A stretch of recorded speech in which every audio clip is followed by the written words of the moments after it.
विधानसभा जीत जाएंगे, हरियाणा जीत जाएंगे, महाराष्ट्र जीत जाएंगे, सब कुछ जीत जाएंगे। अब लोग भी जानते हैं कि ये तोड़ने के लिए निकले थे, तभी इनका ये हर्ष हुआ है।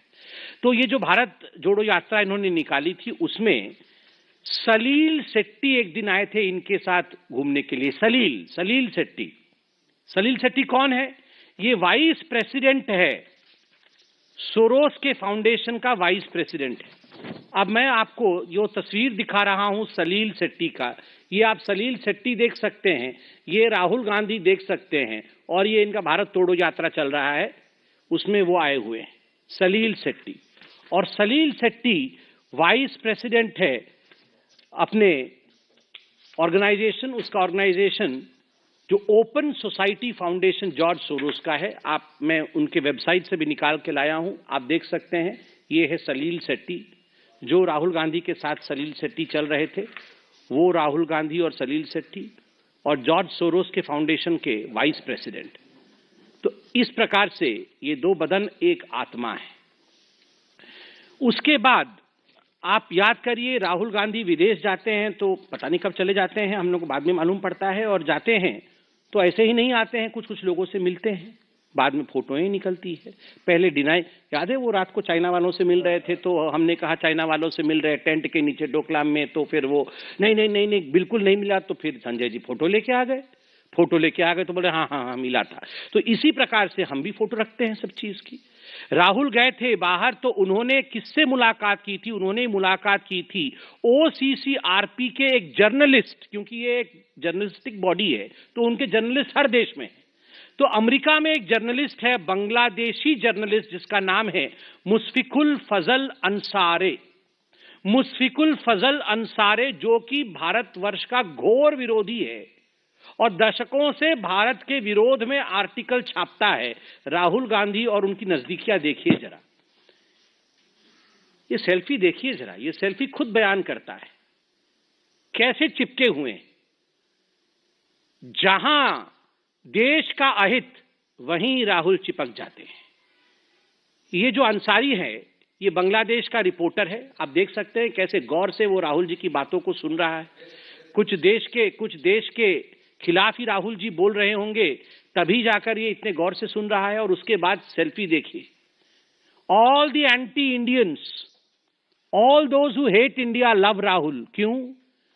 जो भारतवर्ष से करे नफरत, वो करे राहुल से प्यार। ऐसा क्यों है भैया? थर्ड केस है आनंद मगनाले का। आपको याद होगा दिल्ली में एक राइट्स हुआ था, तो ये आनंद मगनाले कांग्रेस का एक व्यक्ति है, जो कांग्रेस के लिए भी उसने फंड रेजिंग की थी, अपनी एनजीओ भी चलाता है।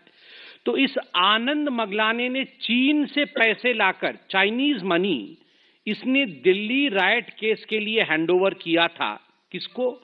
शरजील इमाम को, द इनफेमस शरजील इमाम को इस आनंद मंगले ने पैसा दिया था।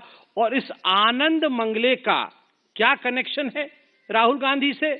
कांग्रेस ही है, और यह भी OCCRP का जर्नलिस्ट है। चाइनीज पैसा लाकर यहां राइट करवा रहा है, राहुल गांधी का खास आदमी है। तो all this is not just मियर coincidence. और ये तो फेमस फोटो है इल्हान उमर के साथ, मैं तो बहुत बार बोल चुका हूं, इसलिए दोबारा और बोलने की आवश्यकता नहीं है। अब तो अमेरिका भी इनके ऊपर अटैक कर रही है, इल्हान उमर के ऊपर। तो इनके साथ राहुल गांधी का जो सांठगांठ है, और आज जो डॉक्यूमेंट्स आपको दिखाए गए हैं, इससे एक बात बड़ा स्पष्ट होता है कि Rahul does not want India to move ahead. Bharatvarsh आगे बढ़े, ये राहुल गांधी नहीं चाहते। भारत का संसद चले, ये राहुल नहीं चाहते। संसद से पहले कोई न कोई अंतर्राष्ट्रीय पटल पर फर्जी तरीके से कुछ ऐसे विषय लाना जिनको लेकर भारत के सदन चल न सके, हानि हो हिंदुस्तान का, यह प्रयास करना। भारत में उद्योगपति न पनपे, ये राहुल का प्रयास है। भारत में जो शेयर्स, छोटे छोटे शेयर में निवेश करते हैं मार्केट में, वो हिंदुस्तानी पीछे रहें, यह राहुल का प्रयास है। और अंत में इतना ही कहना चाहूंगा, शायद आपको अजीब लगेगा मगर मैं सच कह रहा हूं, ये गांधी परिवार एक ऐसी परिवार है जो अगर अपने कुर्सी के लिए देश को भी बेचना पड़े और देश का भी बलिदान देना पड़े तो इससे वे गुरेज नहीं करेगी, देश को भी बेच सकती है। राहुल अपने फायदे के लिए मां भारती जैसे विराट अस्तित्व रखने वाले देश को भी बेच सकते हैं। धिक्कार है ऐसे राहुल गांधी पर। अब मैं निवेदन करूंगा माननीय के डॉक्टर लक्ष्मण जी से कि वो विषय को और तल्लीनता के साथ आगे बढ़ाएं। My colleague Dr. Sambit Patra ji, Sanjay Mayuk ji, and my media friends. Today in Rajya Sabha, we have given a notice to raise an issue which is most concern to the nation, that suspicious and conspicuous attack on national interest. So, Chairman has given a chance to my colleague Dr. Sudhanshu Mehta ji. He raised this, Sudhanshu Trivedi ji. He raised this issue and was highlighting how these anti-national international agencies, day in and out, for the last few years, under the leadership of our beloved Prime Minister Narendra Modi ji, the India is emerging as an economic, strategic and diplomatic power in the world. And not only that, it has become the 5th largest economic country in the world within a short span of 10 years, and is bound to become the 3rd largest economic country in the world in a few years. Modi ji का जो सपना है विकसित भारत, उस सपने को साकार करने के लिए आज मोदी जी जो प्रयास किया जा रहा है, but unfortunately, as rightly pointed out by my colleague Dr. Sambit ji, these anti-India forces at international level, whenever the parliament begins, they try to come out with an issue, fabricated issue, and try to disturb the parliament proceedings, and they doesn't want India to emerge as one of the leading countries in the world under Modi ji's leadership. So when the issue was raised by my colleague Dr. Sudhanshu Trivedi ji, I failed to understand why these opposition parties led by Congress, including all the India forces, disrupted the House. They doesn't want this topic to be raised in the House. In fact, we wanted a honest discussion and investigation on this issue. But unfortunately, they have disrupted the House, and House has to be adjourned. So पूरा देश जानना चाहती है कि क्यों हमारे जिस तरह हमारे इंटरनेशनल लेवल पर जो एजेंसीज जो बार बार जो फैब्रिकेटेड मुद्दा जो लाते हैं, and why this opposition and particularly the Congress party sings in same tune, in language, emotion, style. The country wanted to know. So यही मुद्दा को जब उठाने प्रयास करें तो कांग्रेस और उनके साथियों पूरे आज राज्यसभा को डिस्टर्ब करे तो एडजर्न करना पड़ा। यही मुद्दे को लेकर हम देश को भी बताना चाहते हैं how the so called opposition party is trying to disturb and stall the development going on in the country under leadership of Modi ji. अगर आपको मोदी जी के ऊपर गुस्सा है या बीजेपी के ऊपर आक्रोश है, you can fight it out politically. But when it comes to the interest of the nation, as BJP, we are for the nation, we will not compromise and will take it to the public and expose this double standard of opposition and Indian forces. Thank you. आपकी प्रश्न सादर आमंत्रित है Shailendra DD दिल।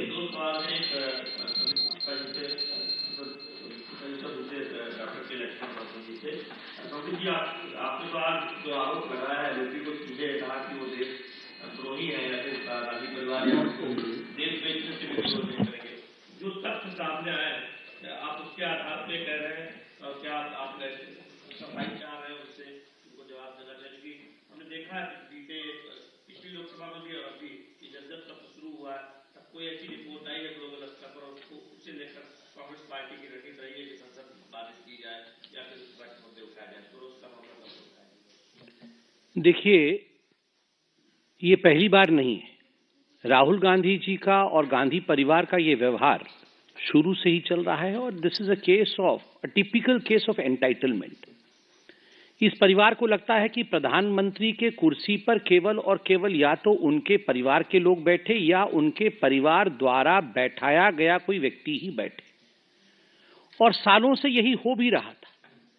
मगर 3 बार सभी records को तोड़ते हुए, मैं तो आज कहूंगा पंडित नेहरू के भी रिकॉर्ड को प्रधानमंत्री नरेंद्र मोदी जी ने तोड़ा है, क्योंकि he has become the first Indian to be in constitutional position for the longest span of time.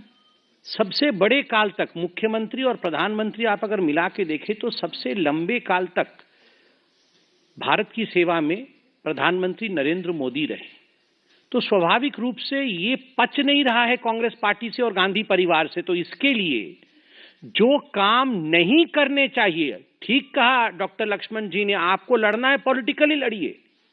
मैं आज चैलेंज करता हूं, हम भी तो ऑपोजिशन में थे, हम किस पे लड़ते थे? 2G, 3G, CWG, कोल स्कैम, इन विषयों पे तथ्य लाके यहां मोटे मोटे तथ्यों के साथ कागजों के साथ बैठते थे। ये इतने में ऑक्शन होना चाहिए, क्यों इतने में ऑक्शन हुआ, हम केस कर रहे हैं, केस जीतते थे और फिर हम चुनाव जीतते थे। इनके पास कहां है कागज, कहां है तथ्य? 58-54 का करप्शन नहीं हुआ मोदी जी के नाक के नीचे। देश लगातार आगे बढ़ रहा है। पहले पत्थरबाजी होती थी, जम्मू कश्मीर में पत्थरबाजी बंद हो गई। पहले पाकिस्तान को जब मन बम फोड़ के चले जाता था, अब पाकिस्तान को अपना स्थान दिखा दिया गया है कि तुम वहां से गोली छोड़ोगे, हम गोला छोड़ेंगे। कोई विषय जब नहीं बच जाता है ना, तो यही होता है, you create your issues which are non existent and then try to conspire against your country. तब आप एक इशू बनाते हैं जो आपके देश के विरोध में हो और पूरे विश्व पटल में अपने देश को लेकर बदनाम करने की कोशिश करते हैं। यही राहुल गांधी कर रहे हैं। इसीलिए मैंने उनको देशद्रोही कहा। जो अपने देश को बदनाम करते हैं और तथ्यों के आधार पर बदनाम नहीं करते हैं, झूठ बोलकर बदनाम करते हैं, वो देशद्रोही नहीं तो क्या कहेंगे उसे? और कोई प्लीज, आपका एक प्रश्न हो चुका है। डॉक्टर साहब, एक सवाल है। प्रणब मुखर्जी ने इसी सदन में कहा था, जब पार्टी उनकी सत्ता में थी, जाहिर सी बात है सत्ता में थी तभी सदन में थे, कि औद्योगिक घराने को परेशान करने का मतलब है कि देश के जीडीपी को नुकसान करना। क्या कोई भी औद्योगिक घराना हो सकता है, रिलायंस भी हो सकता है। आज अचानक की भाषा क्यों बदल गई? भाषा बदलने के पीछे मंशा कुछ और तो नहीं? देखिए, एक बात बड़े स्पष्ट रूप से मैं कह दूं, आप कांग्रेस पार्टी का आजकल एक चलता है ना मीम, देन एंड नाउ, घर से निकल दे ही कुछ दूर चलते ही, ये सब आजकल सोशल मीडिया वाले सब समझते हैं। तो चाहे जाति जनगणना का विषय हो, चाहे उद्योगपतियों का विषय हो, चाहे चीन का विषय हो, चाहे पाकिस्तान का विषय हो, जब वो सत्ता में थे कुछ बोलते थे और जब अब हो रहा है तो कुछ और बोलते हैं। तो इनकी तो हालत ऐसे ही है कि घर से निकलते ही कुछ दूर चलते ही, और मैं इसमें ऐड करता हूं, ये गड्ढे में ही गिर गए हैं। कुछ दूर चलते गड्ढे में गिर गए हैं, अपने ही एजेंडों के कारण गड्ढे में गिरे हैं। यह देश जागरूक राष्ट्र है। यह कोई, इस देश का इतिहास कोई 70 साल का इतिहास है, 75 साल का इतिहास नहीं है, हजारों हजार साल का इतिहास है इस देश का। इस देश की एक बूढ़ी माँ भी जानती है कि कौन सा प्रधानमंत्री करप्ट है, कौन सा व्यक्ति ठीक है और कौन सा व्यक्ति ठीक नहीं है। भले वो पढ़ी लिखी ना हो, मगर इस देश के कल्चर में सत्य को जानना इनग्रेन्ड है। इसलिए राहुल गांधी जो मूर्ख बनाने की कोशिश कर रहे हैं, देश उनके इस मूर्खतापूर्वक व्यवहार में नहीं आने वाली है। पवन सर, आपने आरोप लगाया, इतना बड़ा आरोप लगाया राहुल गांधी को देशद्रोही बता दिया, जॉर्ज सोरोस, राहुल गांधी और OCCRP का आपने एक नेक्सस बताया है, तो क्या बीजेपी मांग करेगी कि सरकार इस पूरे मामले की जांच कराए, क्योंकि आपने बहुत बड़ा आरोप लगाया? देखिए, पहली बात तो है, मैं बता दूं, जिस मीडिया पार्ट जो फ्रांस का न्यूज़पेपर है उसको लेकर तो आप सब भी जानते हैं कि उसको आप भी कोट करते हैं। तो आज का जो प्रेस कॉन्फ्रेंस हुआ है वो मीडिया पार्ट के रिविलेशंस को लेकर, उनका जो बहुत बड़ा एक्सपोजे रहा है उस एक्सपोजे को लेकर हुआ है। उसमें OCCRP के पूरे फंक्शनिंग के विषय में बताया गया। OCCRP में जॉर्ज सोरोस का इन्वॉल्वमेंट बताया गया। हमने प्रूव किया कि जॉर्ज सोरोस राहुल गांधी से कैसे जुड़े हुए हैं। स्वाभाविक रूप से अपने देश का हित देखना हमारा काम है, इसलिए जो भी कहा तथ्यात्मक रूप से कहा। अब रही जांच का विषय, अरे पार्लियामेंट चल रहा है, that is the highest temple of democracy, उससे बड़ा कोई नहीं है। जनप्रतिनिधि वहां बैठे हैं। अगर नोटिस राज्यसभा में दिया गया, लोकसभा में भी मैंने नोटिस दिया है, निशिकांत जी ने नोटिस दिया है कि इस विषय पर चर्चा हो। नोटिस दिया हुआ है तो इस विषय में चर्चा हो। नीर क्षीर, दूध का दूध और पानी का पानी हो जाए। चर्चा से क्यों भाग रहे हैं? अरे आपका चर्चा चर्चा और हमारी चर्चा चर्चा नहीं। मैं तो कहता हूं इस पे चर्चा हो जाए, आपका भी चर्चा उसी में आ जाएगा। जिस विषय पे आप चर्चा करना चाहते हैं उसका भी तो खुलासा हुआ है। कोमल शर्मा, भारत एक्सप्रेस।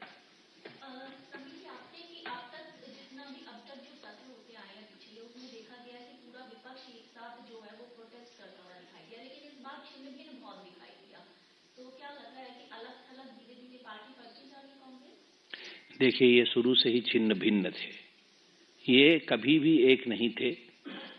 लालू जी क्या चाहते हैं कि राहुल जी प्रधानमंत्री बन जाए। लालू जी चाहते हैं उनके दो गो बबुआ हैं वो बने, वही ना चाहते हैं। वो क्या चाहते हैं कि बहुत बढ़िया हो जाए, एकदम प्रियंका वाड्रा बन जाए? नहीं नहीं, वो नहीं चाहते हैं। आपको क्या लगता है DMK चाहते हैं कि राहुल जी बन जाए?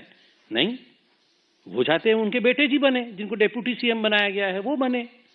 ममता जी क्या चाहती हैं कि राहुल जी बन जाए ना, वो चाहती है अभिषेक आ जाए आगे।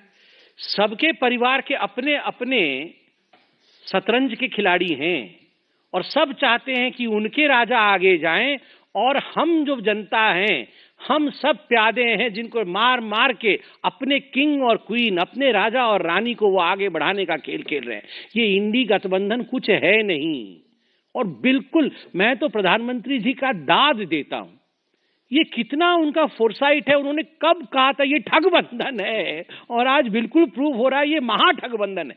कोई किसी को नहीं चाहता है, सबका अपना एजेंडा है। मनोज्ञा लोईवाल, ABP। आज स्टिकर लेकर पहुंची हैं प्रियंका गांधी, राहुल गांधी, मोदी, अदानी एक हैं और सारे कांग्रेस के सांसदों ने स्टिकर को लगाकर रखा है। तो उद्योगपतियों पर आप बात कर रहे हैं। देखिए, इनको स्टिकर से बहुत बड़ा प्यार है। ये इन्होंने स्टिकर लगा के कुर्सी पे ये बैठे हुए थे 70 साल। अब स्टिकर निकल गई है, जनता ने स्टिकर खींच लिया है। They can no longer stick to the thrones which they thought they were entitled to. Remember, the biggest sticker in this world is love of the people. जनता का प्यार सबसे बड़ा स्टिकर होता है।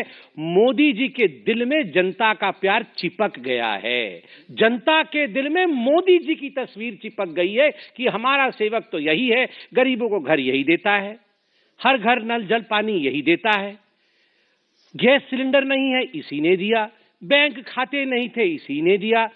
तो मोदी जी की तस्वीर तो दिल में अब जनता के चिपक गई है। अब ये राहुल और प्रियंका नकली नकली स्टिकर बना के, हम भी जब छोटे थे ना संजय जी, नहीं, हम जब छोटे थे तो हम भी बहुत सारा स्टिकर खरीद के लाके अपने फ्रिज पे चिपकाते थे। उस समय फ्रिज नया नया आया था तो हमारे घर में एक तो फ्रिज था, वो अभी भी है। तो आप लोग और हम लोग क्लास में फर्स्ट होने से हमारी टीचर एक स्टिकर देती थी, वो स्टिकर लाके हम रखते थे। कभी थम्स अप का स्टिकर, कभी किसी चीज का स्टिकर। तो ये स्टिकर यही राहुल गांधी और प्रियंका वाड्रा खेले, और कुछ काम भी तो नहीं। अब तो कितना सीट मिला उनको महाराष्ट्र में? 16 ना। हाँ, अब क्या है काम? कुछ काम तो है नहीं, अब स्टिकर विकर बनाए, स्टिकर चिपकाए, स्टिकर खेले, उनके ऊपर करप्शन का स्टिकर चिपक गया है वैसे राहुल। बहुत धन्यवाद।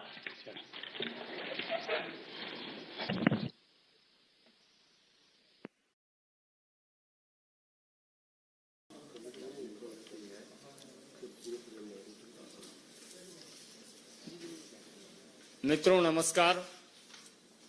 अपने बीच भारतीय जनता पार्टी के वरिष्ठ नेता केंद्रीय विदेश मंत्री माननीय एस जयशंकर जी आपको संबोधित करेंगे। मेरा विनम्र निवेदन है माननीय जयशंकर जी से कि आपको संबोधित करें।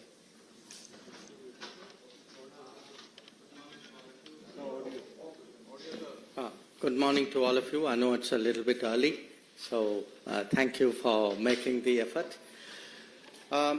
Today's press conference is about the Kachativu issue and also the situation of Tamil fishermen which arises from it. Now, maybe all of you may not be completely familiar with Kachativu, the whole problem. So let me first explain what the issue is, and then I want to tell you today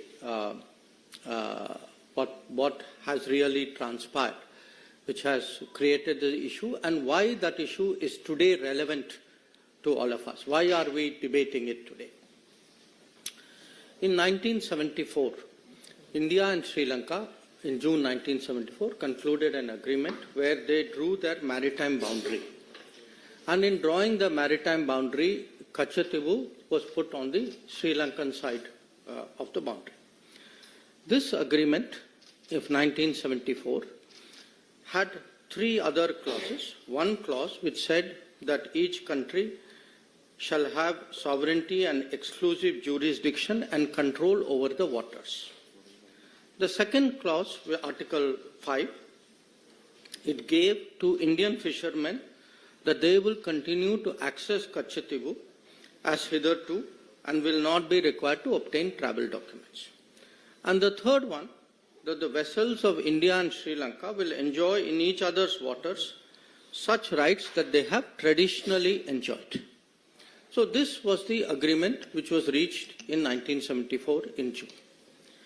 Now when this agreement was presented before Parliament, the then Foreign Minister, Sri Swaran Singh ji, he actually assured the Parliament, and I am reading his words, I feel confident that the agreement demarcating the maritime boundary in the Pork Bay will be considered as fair, just and equitable to both countries.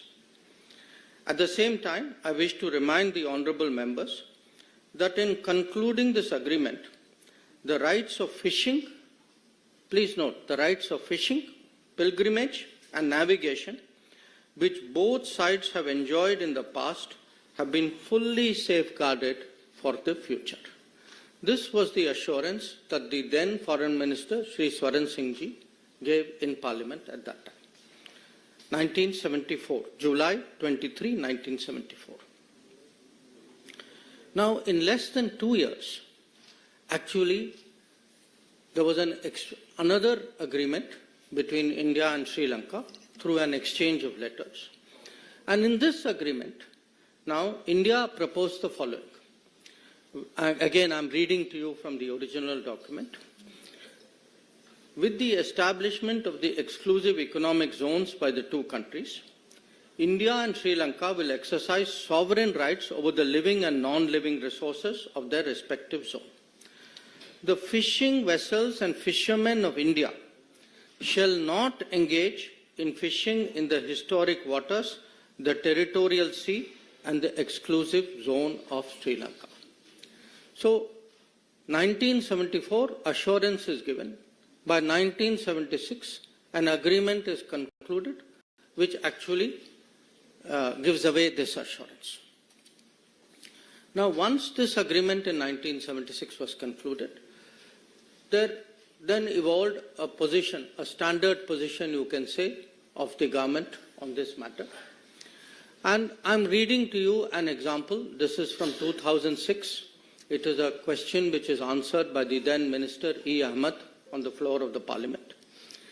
And he says, Mr. Ahmed, the 1974 agreement on the demarcation of the international maritime boundary line between India and Sri Lanka, as also the exchange of letters of 1976 on this issue of fishing rights, stipulate that the fishing vessels and fishermen of India shall not engage in fishing in the historic waters, territorial seas and the EEZ of Sri Lanka. So this is now the position which is taken by the government as a regular position. I am only giving you one example from 2006.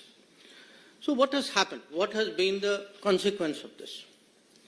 In the last 20 years, 6,184 Indian fishermen have been detained by Sri Lanka.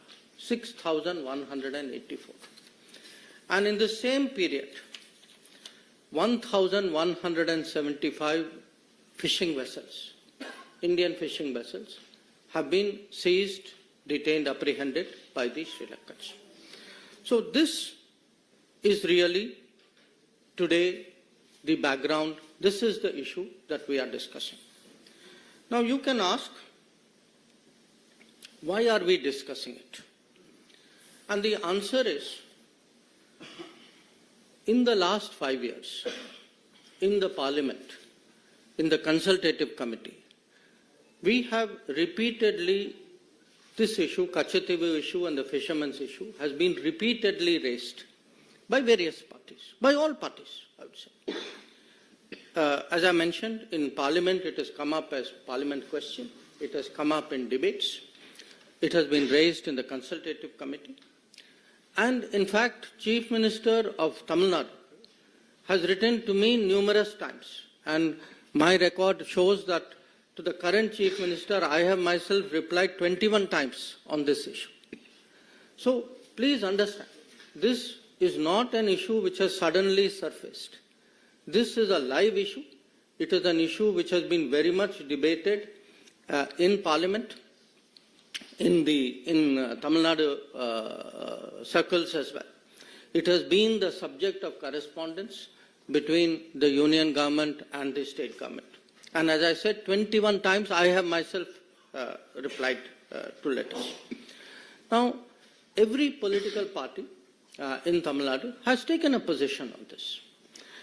And here, one of the reasons why we are debating it is, in looking at these two issues, the Kachativu issue and the fishermen issue, two parties, the Congress and the DMK, have approached this matter as though they have no responsibility for it, as though the situation is for central government, today's central government, for them to resolve. There is no history to this. This has just happened. They are the people who are taking up the cause. That is the way they would like to project it. So the purpose of the press conference today, why I am talking to all of you, is we believe that the public has a right to know. The public has a right to know how did this situation come about. How was Kachativu, how was the 1974 agreement reached? How was Kachativu given away? How was the fishing issue handled? Because please understand, the fishing issue actually emanated from a 1976 agreement. So there are two agreements we are talking about. So because these have been live issues, because they have been discussed earlier also in Parliament, two documents were sought from us as an RTI request. And these were provided. One was a document about Ministry of External Affairs, summary background note for the meeting of the Informal Consultative Committee in 1968 on this issue. And the second was a record of discussion of a meeting between the then Foreign Secretary and the then Chief Minister of Tamil Nadu, Honorable Kalaignar Karunanidhi, in June 1974. Now, the point today is we know there are two agreements. We know there's a 1974 agreement. We know there is a 1976 agreement. We know who did this. How has the situation arisen? What we do not know is who hid this, who has been party to it, what has been concealed from the public, and we believe it is the right of the public today to know how did this situation come about.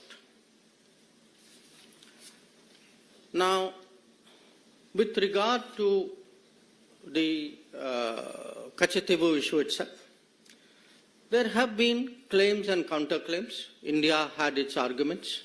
Sri Lanka had its arguments.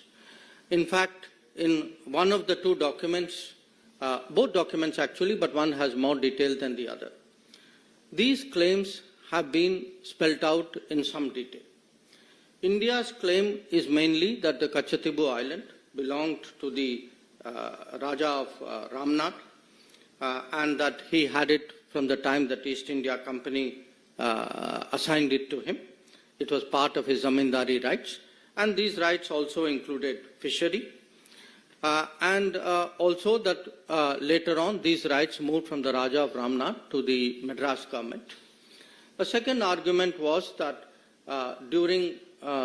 after independence, for many years, Indian customs regularly went to Kachetibu, and this was not obstructed. And the Indian view also was that there was absence of any documentary evidence to show that Sri Lanka had an original title to Kachetibu. So these were largely the Indian arguments. The Sri Lankan argument, which also this document, which has been obtained under RTI, has released, was that according to them, they have records which go back to the 17th century, and that they also feel there were some conferences where which looked at their claim in a more positive manner. This is their claim. Now, what actually happened on Kachetibu was, after both India and Sri Lanka became independent, there were issues between the military of the two countries about using this island. And that's how this issue actually came up as an issue between the governments. And from the 1960s, this issue picked up. And it was particularly discussed. There were many discussions, but I think the most important one was a discussion in 1974, few months before the Kachetibu agreement was done, when the then Sri Lankan Prime Minister, Sirimavo Bandaranaike, came and met Indira Gandhi ji, who was then Prime Minister of India. So this broadly is the issue. These are the claims. But as I said, we know who did it. We are today looking and discussing who hid it. Now, in all of this, whenever there is a territorial dispute, it is natural that there is a request. You take a legal view of what is the claim. So at this time, the legal view was actually originally sought from the then Attorney General of India, Shri M.C. Setalvad. Many of you would be familiar. He was a very famous person. He was a legal luminary. Now, it's very interesting. Shri Setalvad gave his legal opinion as the Attorney General in 1958. In that opinion, he says, the matter, and I'm reading from it, the matter is by no means clear or free from difficulty, but on the assessment of the whole evidence, it appears to me that the balance lies in favor of concluding that the sovereignty of the island was and is in India. So this is the opinion of the then Attorney General. In fact, he not only mentions that, he also says, because please note, he says that the matter is by no means clear. He says whatever is agreed, it can also be limited by custom or treaty, and therefore Mr. Setalvad suggests that it may be possible for India to contend that there exists a right by custom in the Indian fishermen to fish in the territorial waters of the island. So essentially, the Attorney General is saying that the balance of the balance is something which goes in favor of India. But even if it doesn't, there is still a case. There is still a case to insist on fishing rights, access of Indian fishermen to the waters of this island. Now, interestingly, other than the Attorney General, you know, the Ministry of External Affairs also has a legal department. So we had a gentleman there at that time called Dr. K. Krishna Rao. He was a very eminent person dealing with international law. And Mr. K. Krishna Rao also takes a very interesting view.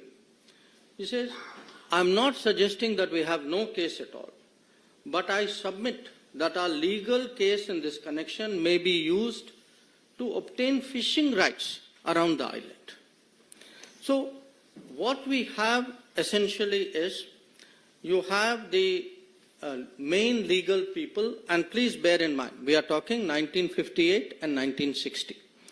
The main people actually saying, look, we have a case, it may not be 100% case, we don't know where this case may go, but at least we should insist minimum that we should get fishing rights. And as I told you at the beginning, the island was also given away in 1974, and the fishing rights were also given away in 76. And whether in 74 itself, was there any sincere effort to press for fishing rights? I think I'll leave it to you to conclude, because 1976 shows otherwise. Now, if this is the situation, you will ask, how did this happen? Now, how did this happen has many aspects to it. One, and perhaps to me the most basic, I would say recurring one, is actually the indifference shown by the central government, by the prime ministers of the day then, about the territory of India. That fact is, they simply did not care. And to demonstrate that, I think if one looks at, again, this is there in one of the documents of the released under RTI. This is an observation by the then Prime Minister Jawaharlal Nehru in May of 1961. He says, he writes, I attach no importance at all to this little island, and I would have no hesitation in giving up our claim to it.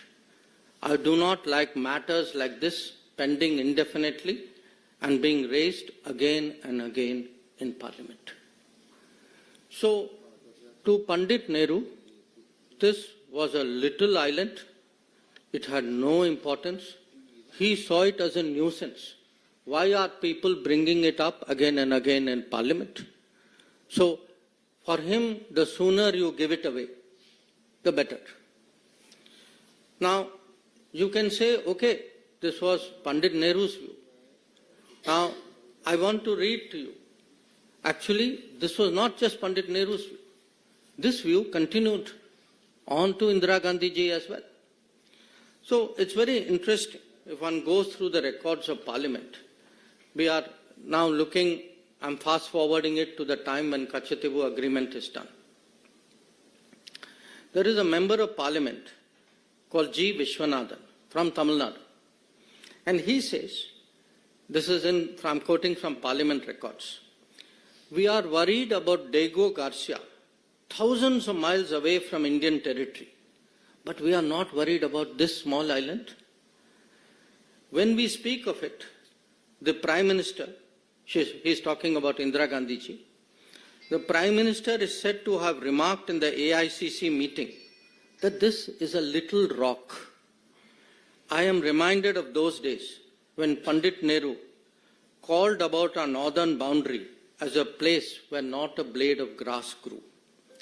I would like to remind the Prime Minister that after this historic statement by Prime Minister Nehru, Pandit Nehru never regained the confidence of the country.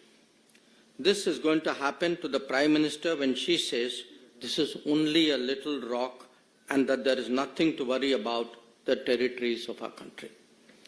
So, as you can see, this is not just one Prime Minister, whether it was Pandit Nehru or whether it was Indira Gandhi.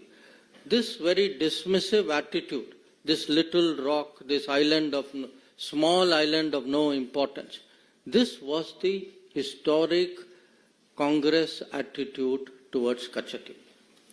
Now, again, please don't think it's an individual view. This was actually, in a way, had seeped into the party thinking. So, I will give you another example of it. Same time, there was a very well-known Congress leader, all of you are familiar with his name, he was from Delhi, called H.K.L. Bhagat. Now, H.K.L. Bhagat is reacting in the same Kachatibu debate.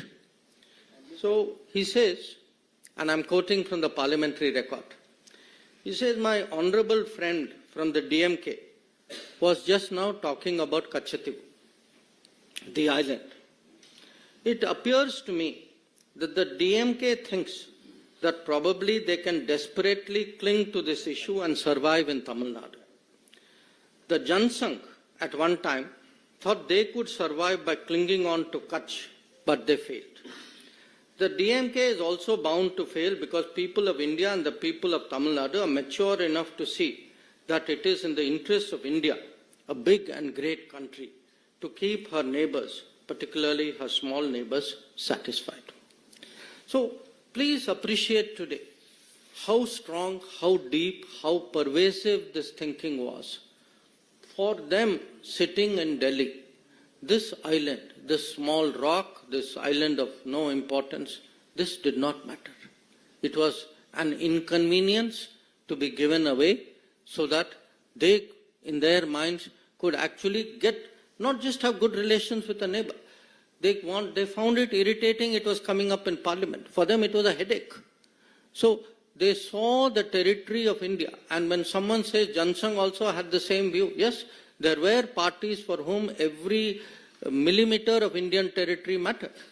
Apparently, there were parties to whom even large tracts of Indian territory, as we saw in Aksai Chin, did not matter. Now, so far, I have spoken about what was the approach of the central government and of the Congress party. But you have to ask yourself, would it have been possible if there was no connivance at the state level? Now, since 1974, we have heard protestations from the state government, then state government, from the DMK. As I pointed out, I get so many letters even now from the Chief Minister of the DMK. So, I want to now turn the focus to the second document of the RTI. This is a document which is a record of a meeting on 19 June 1974, which is held in Fort St. George, the Secretariat, Tamil Nadu Secretariat conference room, where the Foreign Secretary, accompanied by the Director of the Historical Division, he calls on the then Chief Minister of Tamil Nadu, Kalaignar Karunanidhi, and present there are the Tamil Nadu Chief Secretary, gentleman called P. Sabanayakam, and the Home Secretary, a gentleman called S.P. Ambrose. Now, I want to share with you the relevant part of this, because this will now answer the question, not just the question who did it, but the question who hid it also. After the exchange of courtesies, Foreign Secretary, recalling the talks he had in New Delhi with the Chief Minister in 13th October 1973. So please note, we are talking 19 June 74. So talks have been going on between the Foreign Ministry, Union Government and the Chief Minister from 1973. So recalling 13th October 1973 and with the Chief Minister, Secretary and other officials of Tamil Nadu in Madras on 14th October 1973, before the Indo-Sri Lanka official level talks in Colombo on 15-16 October 1973. So the key point is, 1 year before the Kachetibu agreement, already then Union government and then state government led by DMK were already, the Chief Minister, up to the level of Chief Minister, were already discussing this agreement, and they are discussing this agreement before they actually go into talks with Sri Lanka. Now then it says, Foreign Secretary said, the purpose was to keep the Tamil Nadu government fully informed. Please note these words, fully informed of the developments in the talks with Sri Lanka and get the benefit of the views and negotiations of the Tamil Nadu, views and suggestions of the Tamil Nadu authorities. So this is actually the truth. The truth is, for a party which has been saying, how was Kachetibu given away? How was state government not consulted? How could the union government have done this? The fact is that actually there were consultations going on. They were kept fully informed. And please, when you hear the rest of it, you will see that it is much more than this. So I am now reading another part of the document. Foreign Secretary then said that he had the authority of the Prime Minister and the Foreign Minister to put forward to the Chief Minister of Tamil Nadu for his consideration a compromise proposal which would divide the historic waters in the Park Bay. So here it is. It is not even that they are being informed after the event. They are actually being consulted 1 year ahead. The key proposal is now actually being put forward to the Chief Minister. And the Foreign Secretary then proceeds, the next paragraph will show, he proceeds to explain this in great length. Now, at the end of the conversation, again I am quoting from the document, on the substance of the proposal, the Chief Minister indicated that he was inclined to accept the suggested solution. Then it goes on. The Chief Minister, having once again signified his general acceptance of the suggested solution, said that for obvious political reasons, he could not be expected to take a public stand in favor of it. The Chief Minister, however, assured Foreign Secretary that he will help keep the reaction at a low key and will not allow it to be played up. The Foreign Secretary appreciated this gesture and stressed that nothing should be done to embarrass the central government or turn this affair into an issue between the centre and the state. So, the fact is, we know today actually not just who did it, but also who hid it, who were all the parties who were responsible for the 1974 Kachetibu agreement. Also, how the fishing rights were terminated in 1976. So, if we have today a situation, as I shared with all of you, that in the last 20 years, if 6,184 fishermen were detained, if 1,175 boats were detained, you all know who is responsible. So, for today, it is important for the public to know. It is important for the people to judge. This issue has actually been hidden too long from the gaze of the public. So we believe today that, at a time when there are big debates and decisions going on in this country, that the full truth on Kachativu and on Tamil fishermen's activities and right of living should be placed before the public. That was the purpose for this press conference. I thank you for your attention in listening to me.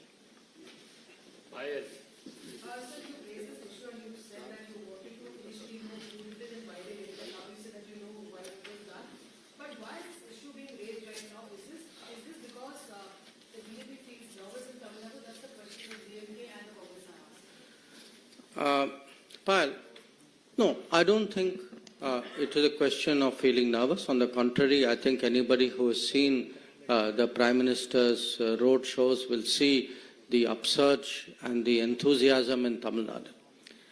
It is being raised because it has been very much a public issue.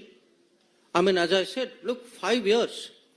I myself have written 21 times to the Chief Minister Stalin of Tamil Nadu. Every meeting, please look at the parliament records. Anything, there was a discussion even on an anti-piracy legislation. The DMK members stood up immediately and said, Kachativu, Tamil Nadu fishermen. We support it. But they should take responsibility for the actions of, their leader and their party and the state government which they led. And so should the Congress. I mean, if their policies, their conscious decisions and things which they had as a deal between them, if this deal led to this situation, they should own up to it.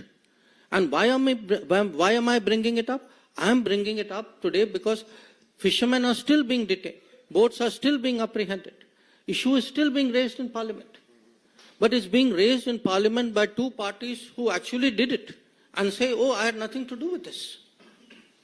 So I think the truth must come out. Deepika Rathod, please. Deepika Rathod. No, sorry, your question is on this topic? Let me take the question on the topic. As you said, in the last 20 years, many fishermen are arrested and those are seized. But when the arrest was happened, neither you or the Prime Minister not even condemned the incident. No. Excuse me. Whenever there was an arrest, how do you think the people got released? They got released due to our efforts. I have myself, Prime Minister has taken it up with the President of Sri Lanka, with the Prime Minister of Sri Lanka. I have taken it up with my counterparts. Our embassy is working on it. So, it's very good to give statements from Chennai. The people who do the work are us. And we are doing the work because of a situation which people in Chennai and then people in Delhi put us into. So this is not a question of condemning it. We are the people who get the fishermen released. We are the people who got the boats back. So let's get the record straight. So please. My question is different from this topic. So it's about the interview of US ambassador to India. He said First, let's take questions on this topic. Basudha. The Congress party has also said the 1974 agreement led to dignified rehabilitation of 60,000 Sri Lankan Tamils. Is there any truth to that statement? I think if you look at the 1974 agreement, that agreement there's nothing in that agreement which shows that there is any other benefit other than what is there in the agreement. See, what is very troubling? What is troubling is, okay, there was a 1974 agreement. You know the controversy about that. You all know that this matter has gone to Supreme Court. It is sub judice out there. Then, after giving assurance in 1974 that nothing has actually changed, in less than 2 years, actually the fishing rights change. Okay. Then, okay, now two things have happened. After that, to pretend that I have nothing to do with this, that, somehow the government of the day has to deal with it. I mean, this gentleman is asking me, why Prime Minister and you have not condemned it.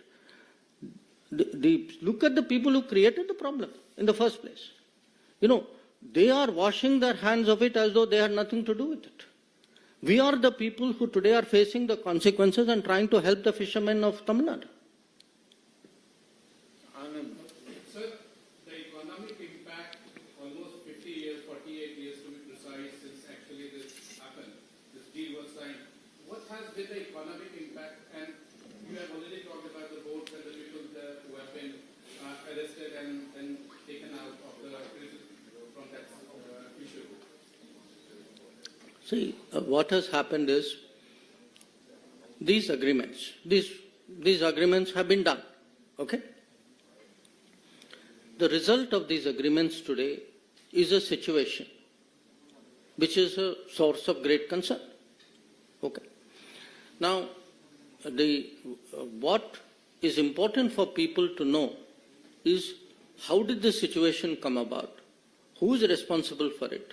So that we can now find solutions. We have to find a solution. We have to find a solution to the livelihood pressures on Tamil Nadu fishermen.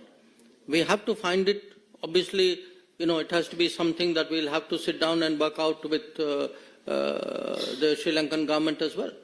And in fact, we have made great efforts. On the contrary, we have tried to, this government has tried to support them through various schemes by giving them, support for longliners which will take them further away into the sea, by trying to support the fishing industry out there, by trying, wherever there is an apprehension, by working out procedures and getting them back. So we have given, 100% support and more for the fishermen.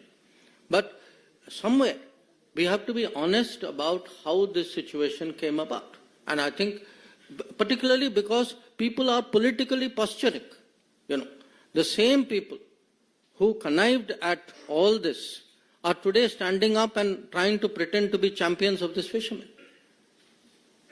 Anand Pandey, TV9. यदि मामला इतना उठाया जा रहा है पहले की सरकारों ने ठीक है गलतियां की, तो क्या अब उस आईलैंड को फिर से वापस लिया जा सकता है और चुनाव के बाद क्या सरकार जो है वो उसको वापस लेने की कोशिश करेगी, बातचीत करेगी सेंट्रल गवर्नमेंट से? The issue, you again know, there are two writ petitions pending before the Honorable Supreme Court. So when a matter is sub judice, nobody speculates on this matter. Today, the issue is how did we arrive at this point? Who has the responsibility? And who is hiding what? People should know. So what will happen in the future? I think, as I said, matter is sub judice. Mohit Bhatt, Times Now. Sir, today Prime Minister Narendra Modi has tweeted and he also attacked DMK on this issue.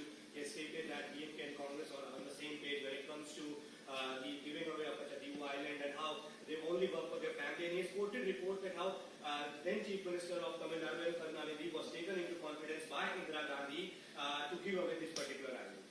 Mm-hmm.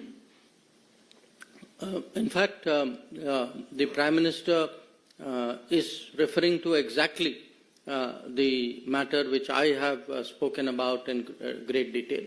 The question of, the meeting which took place in June, the continuous contacts and the full information which was given to Tamil Nadu government from 1973 onwards. The fact that they were consulted before the talks, official talks took place with Sri Lanka. The fact that the Chief Minister was asked whether what was called the compromise solution was placed before him. The fact is he gave his assent to it. So all this is today a matter of public knowledge. So the reality stands, in the glare of sunlight, that the right to information has shown to the people of Tamil Nadu that actually the DMK very much connived with the Congress party in 1974 and thereafter in creating the situation which has happened. Sir, I was to say, why the then Chief Minister Karunanidhi accepted to give the rights of Kachadivu to Sri Lanka? Is there any political pressure or is there any reason? You should ask DMK that question, no? Sir, do we have any updates on the number of Indians still left in the In what? Oh, okay. So this is not. I'll come to your question. Oh, anybody else on this question?